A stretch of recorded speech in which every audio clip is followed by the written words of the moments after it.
Hello student, I am Ankita Sahu, your teacher.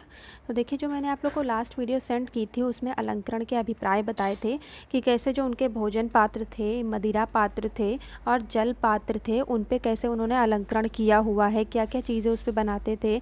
तो उसमें जो है पशुओं के, पक्षियों के और विभिन्न विभिन्न प्रकार के जीवों के चित्रण मिले हुए हैं और इन पे जो है वो दैत्यों के भी चित्रण बनाते थे जिनको थाव और थी कहते थे। और सबसे जो इसमें प्रमुख चीज़ें बनाई गई हैं वो क्या थी? ड्रैगन के चित्रण यहाँ पे ज़्यादा देखने को मिलते हैं। और इसमें जो पशु पक्षियों का उल्लेख हुआ है, जो अलंकरण हुआ है, उसमें से बाघ, जल महिष, हाथी, खरगोश, उल्लू, तोता, मछली, बड़ी मक्खी व रेशम का कीड़ा, ये सारी जो जीव जंतु हैं, जानवर हैं, ये सारी चीज़ों का चित्रण हुआ है, बर्तनों पे चित्रण हुआ है, पात्रों पर चित्रण हुआ है। और जो है इसमें जो ड्रैगन प्राप्त हुआ है वो जो है बड़े जबड़ों का, चोंच वाला ड्रैगन और सूंड और पंख वाला, सींगों वाला ड्रैगन अधिकतम जो है इसमें दिखाया गया है। जो इनमें पात्र मिले हुए हैं, भोजन पात्रों पर, मदिरा पात्रों पर और जल पात्रों पर, ये सब जो जीव जंतु हैं, दैत्य हैं, दिखाए गए हैं। और इसमें मैंने आप लोग को पिक्चर भी शेयर की थी पात्र की, और उसके साथ साथ जो ड्रैगन बनाए गए हैं उनके कुछ प्राचीन चित्र भी शेयर किए थे। इसमें जो है मैंने आप लोग को आर्टिस्ट के बारे में भी बताया था कि जो है तशाओ पू झिंग, और जो दूसरा आर्टिस्ट था इसमें छेन जुंग, जो इसका महान आर्टिस्ट माना जाता है। छेन जुंग के 9 जो ड्रैगन है वो बहुत प्रसिद्ध हैं, और वो कैसे टोपी से बादल बनाता था, उसके बाद बादलों से निकलता हुआ जो ड्रैगन है वो कैसे तूलिका से बनाता था, ब्रशेस से उसको सही करता था। और इसमें जो सबसे बड़ा जो भार वाला बर्तन मिला हुआ है उसका मैंने वो भी बताया था कि वो 840 किलोग्राम का है। तो उसके बाद मैंने मिट्टी के बर्तनों के बारे में बताया था आपको कि मिट्टी के बर्तन भी मिले हुए हैं जिनमें विभिन्न विभिन्न प्रकार की नक्काशी की गई है। इसमें भी दैत्य और ड्रैगन, ये सारी चीज़ें मिट्टी के बर्तनों पर भी देखने को मिलती हैं। जो चीनी मिट्टी के बर्तन हैं उन पे देखने को मिलती हैं। तो चलिए मैं नेक्स्ट जो आपका ये वीडियो है उसमें जेड की नक्काशी बताऊंगी कि जेड पर कैसे नक्काशी की गई है। तो चलिए देखते हैं जेड की नक्काशी। सांग युग में जेड की नक्काशी भी विकसित हुई।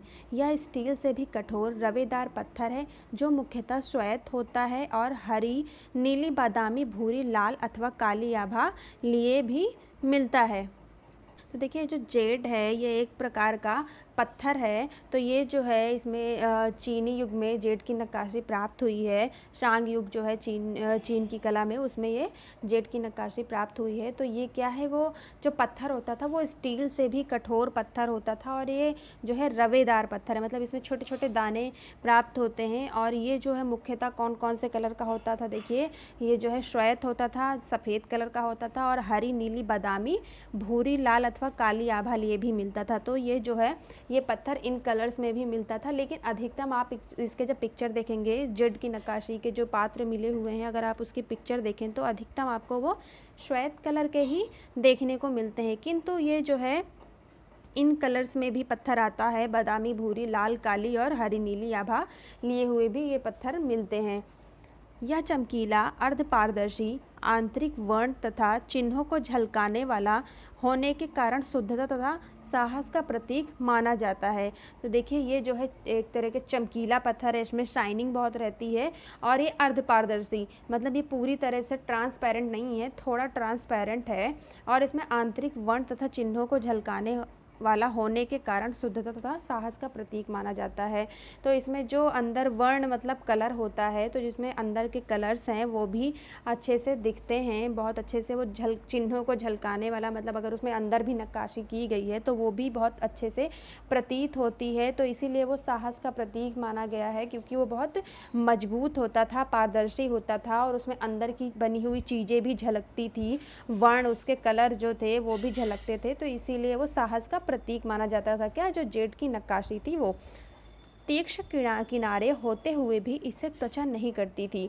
तो इसके जो किनारे होते थे, जो बर्तनों के किनारे बनाए जाते थे पात्रों के, तीक्ष्ण मतलब बहुत ही शार्प उसके कॉर्नर होते थे। तो इतने शार्प कॉर्नर होने के कारण भी जो है इनसे हमारे जो छूने में या फिर इनको उठाने में हमारे त्वचा नहीं कटती थी, हाथ नहीं कटते थे। जेड से शस्त्र तथा दैनिक उपयोग के अनेक उपकरण निर्मित किए गए। छुरियों तथा चाकुओं के ब्लेड तस्तरियाँ, कछुए आदि खिलौने तथा पक्षियों आदि की सपाट आकृतियाँ, जेड निर्मित वस्तुओं पर भी पक्षी, मछली, रेशम का कीड़ा तथा चीता आदि उत्कीर्ण हैं। तो देखिए जो जेड है, जेड जो पत्थर है, उससे जो है शस्त्र भी दैनिक जीवन में जो उपयोग होते थे वो बनाए गए हैं। तो कौन कौन सी चीज़ें बनाई गई हैं? छुरियों तथा चाकुओं की ब्लेड, छुरी मतलब चाकू जो होती थी और छुरी जो होती थी उनकी ब्लेड बनाई गई हैं। तस्तरियाँ, कछुए आदि खिलौने तथा पक्षियों की सपाट आकृतियाँ, जेड की निर्मित वस्तुओं पर भी पक्षी, मछली, रेशम का कीड़ा तथा चीता आदि उत्कीर्ण किया गया है। तो इससे तो ये चीज़ें बनाई जाती थी क्या? ब्लेड, चाकुओं की ब्लेड, छुरियों की ब्लेड, तस्तरियाँ और कछुए, खिलौने, ये सारी चीज़ें बनाई जाती थी पत्थर से। लेकिन इस पे जो सजावट मिली है, सपाट जगह पे जो आकृतियाँ मिली हुई हैं वस्तुओं पर, वो क्या मिले हुए हैं? पक्षी मिले हुए हैं, मछली मिली हुई है और रेशम का कीड़ा तथा चीता, ये उत्कीर्ण किया गया है। मतलब ये उसमें खरोच खरोच के इंग्रेविंग करके बनाया गया है जो जेड से निर्मित बर्तन होते थे उन पे। तो नेक्स्ट देखते हैं। चीन में इस युग में हाथी दांत के भी अनेक आभूषण, रथ सज्जा के उपकरण, फर्नीचर आदि अत्यंत आकर्षक नक्काशी सहित उत्कीर्ण किए हुए हैं। इनमें फिरोज़ा भी जुड़ा हुआ है। तो देखिए जो चीन युग में इसमें हाथी दांत से भी अनेक आभूषण मिलते हैं। आभूषण जो है हाथी दांतों से बने हुए होते थे। तो ये रथ सज्जा के उपकरण और क्या मिले हुए हैं? रथ सज्जा के उपकरण भी प्राप्त हुए हैं। इनके जो चीन के अवशेष हैं उनमें रथ सज्जा के उपकरण भी प्राप्त हुए हैं। फर्नीचर आदि अत्यंत आकर्षक नक्काशी सहित उत्कीर्ण किए हुए हैं। और जो फर्नीचर पर जो उनके फर्नीचर थे तो उन पे जो है बहुत ही अच्छे तरह से नक्काशी की गई है जो बहुत आकर्षक लगती है, अत्यंत सुंदर लगती है। वो जो है उत्कीर्ण की गई है, इंग्रेविंग करके उसको बनाया गया है। इनमें फिरोज़ा भी जुड़ा हुआ है। फिरोज़ा जो है वो एक तरह का पत्थर होता है, तो इनमें वो फिरोज़ा भी लगाया जाता था। वो जो फिरोज़ा पत्थर होता है वो बहुत सुंदर लगता है देखने में। तो नक्काशी तो ये करते ही करते थे उत्कीर्ण करके, उसके साथ साथ ये उसमें फिरोज़ा पत्थर भी लगाया हुआ है। अब देखिए देखते हैं आपकी जो नेक्स्ट है वो चाउ डायनेस्टी है, मतलब चाउ शासनकाल है। इससे पहले आप लोगों ने शान या शानिन डायनेस्टी पढ़ी है, तो अब चाउ डायनेस्टी देखते हैं, चाउ शासनकाल। ये जो है बहुत इंपॉर्टेंट है और इससे बहुत सारे क्वेश्चंस भी आते हैं, तो इसे देख लीजिए अच्छे से। चाउ डायनेस्टी या चाउ शासनकाल 1050 से 770 तथा 770 से 256 ईसा पूर्व इसका टाइम पीरियड माना गया है। शांग शासन के अंतिम वर्षों में पश्चिमी सीमा के चाउ शासकों ने शांग शासकों की अधीनता के प्रति विद्रोह कर दिया और एक शक्ति के रूप में उभरे। तो देखिए ये जो शांग शासन थे, शांग, इसके पहले शांग कला ही आप लोग पढ़ रहे थे। देखिए जो शांग काल था और शांग शासन के जो शासक थे तो इन पर चाउ शासकों ने हमला कर दिया, उन पर अधीनता प्राप्त कर ली, विद्रोह कर दिया और उन पर अपना अधिकार स्थापित कर लिया और एक तरह से वो शक्ति के रूप में उधरे। जो चाउ डायनेस्टी के शासक थे उन्होंने अपना अधिकृत कर लिया शांग डायनेस्टी पर, जहाँ पे शांग डायनेस्टी बसी हुई थी, उन्होंने उस पर भी हमला करके उसको अपनी तरफ कर लिया, अधिकृत कर लिया। तो इसके बाद चाउ डायनेस्टी स्टार्ट होती है। 1027 ईसा पूर्व में उन्होंने आन यान पर भी अधिकार कर लिया और कुछ ही समय में अपना साम्राज्य सुदृढ़ कर लिया। तो देखिए जो होनान प्रांत में आन यान, मैंने आप लोग को बताया था कि आन यान जगह थी, तो जो चाउ डायनेस्टी के शासक थे उन्होंने इस पर भी, आन यान पर भी अपना अधिकार स्थापित कर लिया और कुछ समय में ही अपना साम्राज्य जो है वो सुदृढ़ कर लिया, मतलब वहाँ पे भी अपना अधिकार जमा लिया था चाउ डायनेस्टी के जो शासक थे उन्होंने आन यान पर। अब नेक्स्ट देखते हैं। चाउ शासन के दो काल रहे हैं। प्रथम काल में राजधानी शैनसी प्रांत में बनाई गई तथा द्वितीय काल में लोयांग में। इसी से इन्हें पश्चिमी चाउ तथा पूर्वी चाउ भी कहते हैं। तो देखिए जो चाउ डायनेस्टी है, जो चाउ शासनकाल है, उसमें दो काल बता रहे हैं ये, कि प्रथम काल जो है वो राजधानी शैनसी में बनाई गई। तो जो प्रथम काल माना जाता है वो शैनसी प्रांत। ये शैनसी प्रांत मैंने आप लोग को बताया था कि शैनसी प्रांत से अवशेष प्राप्त हुए हैं, क्यांगसी और क्यांगसू से प्राप्त हुए हैं। तो यही शैनसी प्रांत में, प्रोविंस में इन्होंने अपनी राजधानी बनाई थी। किसने? जो प्रथम काल है चाउ डायनेस्टी का, उन्होंने अपनी शैनसी प्रांत में राजधानी बनाई और जो द्वितीय काल में उन्होंने लोयांग में अपनी राजधानी बनाई। तो इसी से इन्हें क्या कहा जाने लग गया? पश्चिमी चाउ तथा पूर्वी चाउ। जो दो काल बने इसी के कारण इनको दो भागों में विभाजित कर दिया गया। कौन कौन से? पश्चिमी चाउ तथा पूर्वी चाउ कहा जाने लगा। कन्फ्यूशस ने पूर्वी चाउ को दो भागों में वसंत और पतझड़ में बांटा है जो राज्य की घटनाओं पर आधारित है। ये जो कन्फ्यूशस है ये चीनी प्रसिद्ध दार्शनिक था कन्फ्यूशस। तो कन्फ्यूशस ने पूर्वी चाउ को 2 भागों में बांटा हुआ है। देखिए चाउ डायनेस्टी पहले ही 2 भागों में बट चुकी थी, पश्चिमी तथा पूर्वी, लेकिन कन्फ्यूशस ने जो है पूर्वी चाउ को फिर से 2 भागों में बांटा है। कौन कौन से? बसंत व पतझड़, इन 2 भागों में बांटा गया है जो राज्य की घटनाओं पर आधारित है। तो इन दोनों भागों में इसलिए बांटा है क्योंकि उनके जो राज्य की घटनाएं हैं, कुछ उनकी घटनाएं बताई गई हैं, उनके आधार पर इन दोनों भागों में बसंत व पतझड़ के भाग में इन दोनों को बांटा गया है। किसको? पूर्वी चाउ को।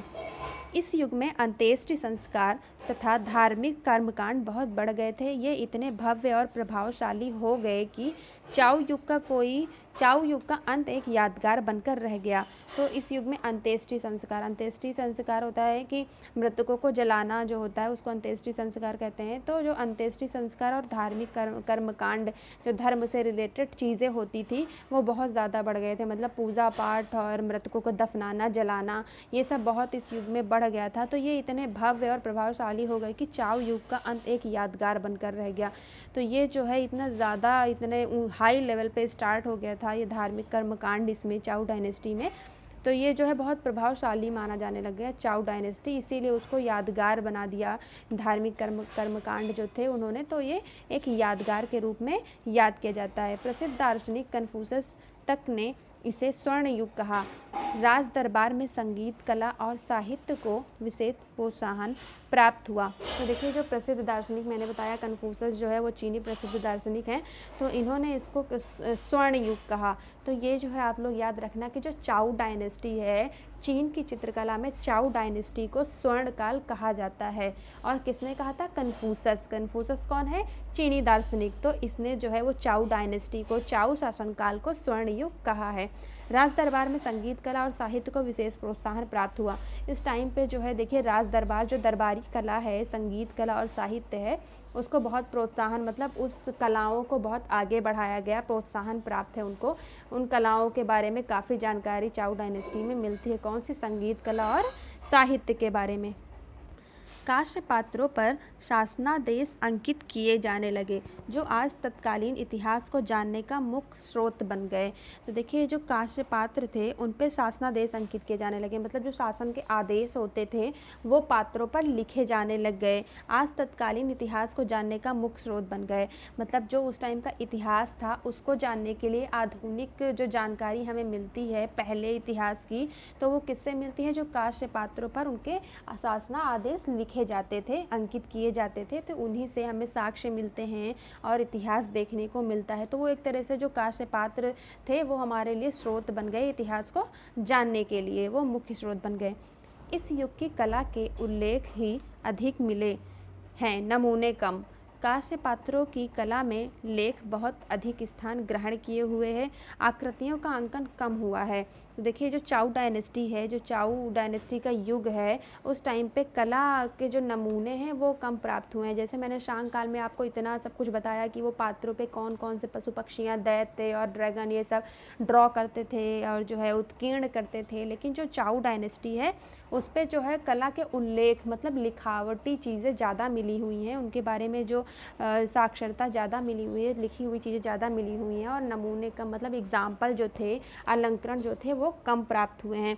और कांस्य पात्रों की कला में लेख बहुत अधिक स्थान ग्रहण किए हुए हैं, आकृतियों का अंकन कम हुआ है। तो जो कांस्य पात्र थे इन पे ये लोग कलाओं की जगह पे वो लिखावट लिखते थे, शासनादेश लिखते थे, तो ये चीज़, इनका स्थान जो है वो ज़्यादा था और आकृतियों का अंकन कम था। क्योंकि पात्रों पर जब लेख लिखे जाते थे तो लेख के साथ साथ वो अलंकरण या फिर कोई चित्र तो बना नहीं सकते, तो इसीलिए जो है वो कला कम मिले हुए हैं, नमूने कम मिले हुए हैं, और उल्लेख, जो चीज़ों का उल्लेख है वो ज़्यादा अंकित किया गया है। प्रायः मछली और ड्रैगन की भद्दी और आकृतियाँ अंकित की गई हैं। चक्करदार पूंछ सहित एक नए ढंग का भयंकर पशु और पीछे मुड़कर देखती एक चिड़िया अंकित होने लगी थी। देखिए इस टाइम पे लिखावटी चीज़ें ज़्यादा उल्लेख की गई हैं, किंतु ये जो है कुछ चीज़ों का जो ये कलाकृति जो बनाते थे, कौन कौन से चीज़ें थी उसमें? मछली और ड्रैगन, ये 2 चीज़ें ये लोग उसमें ड्रॉ करते थे, बर्तनों पे, कांस्य पात्रों पे ड्रॉ करते थे। लेकिन ये जो मछली और ड्रैगन बनाते थे वो बहुत ही भद्दी, मतलब बहुत ही बेकार तरीके से उनकी आकृतियाँ अंकित करते थे। जैसे शांग काल में वो जो है देखने में भयावता तो लगती थी, लेकिन जो है कहीं ना कहीं उसमें सुंदरता भी थी, लेकिन इस टाइम पे जो है ड्रैगन और मछली की जो चित्र बनाते थे, आकृतियाँ बनाते थे, वो बहुत भद्दी बनाने लग गए थे। और इसमें एक जो है चक्करदार पशु भी बनाया गया है, कोई वो नए ढंग का, कोई वो नए प्रकार का पशु है। और इसमें जो है एक चिड़िया बनाई गई है, अंकित की गई है पात्रों पर, जो पीछे मुड़कर देख रही है। तो ऐसी कोई चिड़िया बनाई गई है। अब आगे देखते हैं, आपको मैं इसका एग्जाम्पल भी दिखाऊंगी, जो चित्र का इसमें वर्णन है, तो इससे रिलेटेड एक चित्र भी दिखाऊंगी आगे। नवीं शताब्दी ईसा पूर्व तक आते आते विभिन्न पशु पक्षी खड़ी तथा पड़ी पट्टियों में एवं चौड़ी प्रहेलिकाओं में विलीन हो गए हैं। फिर भी मध्य चाऊ शासन काल में इन आकृतियों में तनाव तथा डिज़ाइन की एकता मिलती है। देखिए, नवीं शती आते आते इन्होंने बहुत सारे विभिन्न पशुओं का और पक्षियों का जो है अंकन स्टार्ट कर दिया था। तो वो जो है खड़ी तथा पड़ी पट्टियों में बनाते थे, और इसमें वो जो है चौड़ी प्रहेलिकाओं में विलीन हो गए। प्रहेलिकाओं मतलब होता है मींडर्स। तो ये जो चौड़ी प्रहेलिका थी, उसमें विलीन हो गए। जो चौड़ी पट्टियाँ बनाते थे, खड़ी और पड़ी पट्टियाँ बनाते थे, उनमें वो अंकन करने लग गए थे। किसका? विभिन्न पक्षी और पशुओं का। फिर भी मध्य चाऊ शासन काल में इन आकृतियों में तनाव तथा डिज़ाइन की एकता मिलती है। तो देखिए, जो मध्य चाऊ है, मध्य चाऊ शासन काल है, इनमें जो है आकृतियों की डिज़ाइन भी मिलती है, तनाव तथा डिज़ाइन की एकता भी देखने को मिलती है। मतलब भद्दी आकृतियों के साथ साथ मध्य चाऊ में कुछ आकृतियाँ और डिज़ाइन की एकता इसमें देखने को हमें मिलती है। तो मैं आपको जो है इसमें इतना ही बताऊंगी। उसके बाद मैं आपको बसंत या पतझड़ जो युग है, जो कन्फ्यूशस का, वो पढ़ाऊंगी। और ये जो चित्र बताए गए हैं उसके चित्रण भी दिखाऊंगी, एग्जाम्पल भी दिखाऊंगी नेक्स्ट वीडियो में। तो ये वाला वीडियो मैं यहीं पे ख़त्म करती हूँ। आगे आप लोग को जो है, जो इस पर उत्कीर्णन की गई है कांस्य पात्रों पर, वो उसका चित्र भी दिखाऊंगी, और थोड़ा सा चाऊ काल के बारे में भी बताऊंगी। तो चलिए, इससे रिलेटेड अगर आपको कोई भी परेशानी हो या फिर कोई भी कन्फ्यूज़न हो, कोई भी क्वेश्चन हो, तो मुझे मैसेज करें। Thank you.